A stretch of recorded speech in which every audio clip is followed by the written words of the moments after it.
Kasus kriminal lain, polisi merilis motif serta detail peristiwa yang menyebabkan Hansip di Cakung, Jakarta Timur meninggal setelah ditembak pelaku curanmor. Dalam pemeriksaan, pelaku mengaku sempat 2 kali menembak korban dan motifnya uang hasil kejahatan digunakan untuk membayar pinjol. Polisi masih melakukan penelusuran dugaan adanya jaringan pelaku lain dan asal senjata api yang digunakan dalam aksi pencurian motor.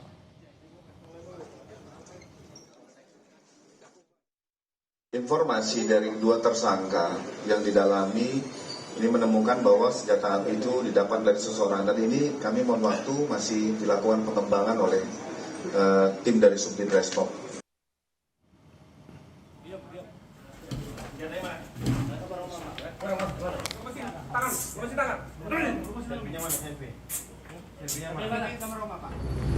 Kemarin polisi menangkap pelaku penembakan terhadap seorang Hansip, pertama di kawasan Cakung, Jakarta Timur. Pelaku PS yang ditangkap di kawasan Cipayung, Jakarta Timur ini punya peran sebagai pembawa motor, pemilik kunci letter T, hingga menyimpan senpi. Sementara untuk pelaku lainnya berinisial R ditangkap petugas gabungan di Pelabuhan Bakauheni, Lampung saat hendak melarikan diri. Kedua pelaku telah ditahan di Polda Metro Jaya.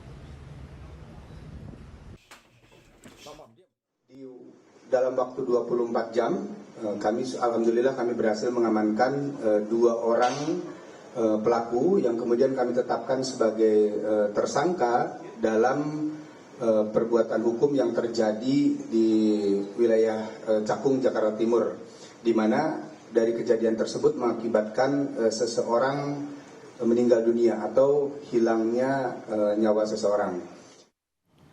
Sorotan selanjutnya, Presiden